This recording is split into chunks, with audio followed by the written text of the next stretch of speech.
In Grime, you play as a character that goes by many different names. Carvin and Odulin, just to name a few. Essentially a man with a dark hole for a head, you're a deity of sorts, feared and revered alike by the strange inhabitants of this surreal world you'll be exploring. The world is incredibly alien, a mixture of primordial caverns, otherworldly castles, and other environments later on that I don't want to spoil.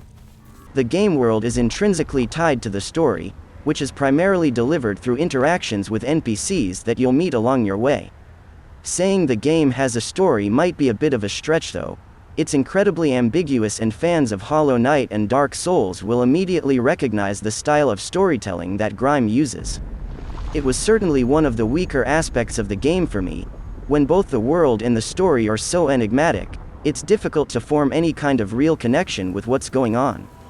While I was extremely satisfied with the varied and sometimes surprising environments in the world, I would have preferred a story with a little more guidance or context.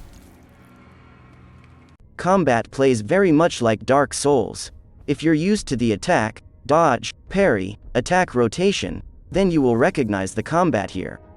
The good news is that the parry mechanic is baked into the game's design, as it is the only way to heal, so the window for parrying is fairly generous and feels good when you nail it.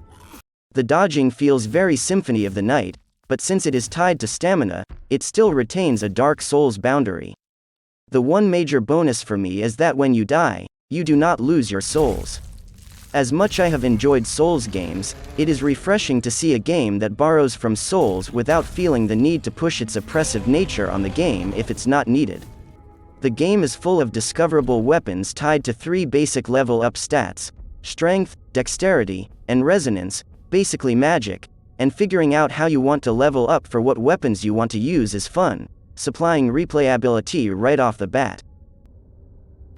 In terms of gameplay, Grime has a very Metroidvania style throughout. You will explore environments, discover areas you can't access without certain abilities, fight your way to enemies that will grant you those abilities, and then be able to open more of the map. That counts for moving the story forward and discovering secrets too. Grime's environments are chock full of hidden walls and obscured paths waiting to be discovered if you can reach them. Grime's playable world is vast too, with plenty to explore throughout in both general paths and hidden secrets. The only issue I had in this regard is that the game is very stingy with fast travel and checkpoints at times. In each area, you can find these geode-like slabs called surrogates where you can level up and lock down a checkpoint. You can't fast travel between them though. That's reserved for another very limited mechanic for which there are less than a handful of travel points in the whole game. You don't even get access to it until deep into Grime's story. Given that you respawn at the last surrogate you used when you die, it can be a huge pain when you're trying to lock down a checkpoint deep in a new territory only to get lopped and have to go way back to try the journey again. Lastly, the title's performance was haphazard.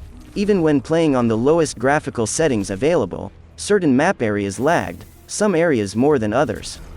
Of course, this lack of optimization was never a game ruiner by any means, since it was always playable and never caused me any deaths or other failures.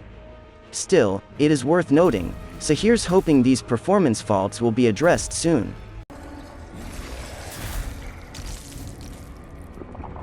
Grime does a great deal of things in Metroidvania and Soulsborne gameplay quite well. It's got an engaging combat system full of customization and fun weapons. Additionally, the ability to absorb enemies for unique abilities is a really great way to individualize your playstyle. It's also got some incredible environments to explore, chock full of unique enemies and platforming to overcome. I really wish it had a better handle on fast travel because of how tough and frustrating it can be.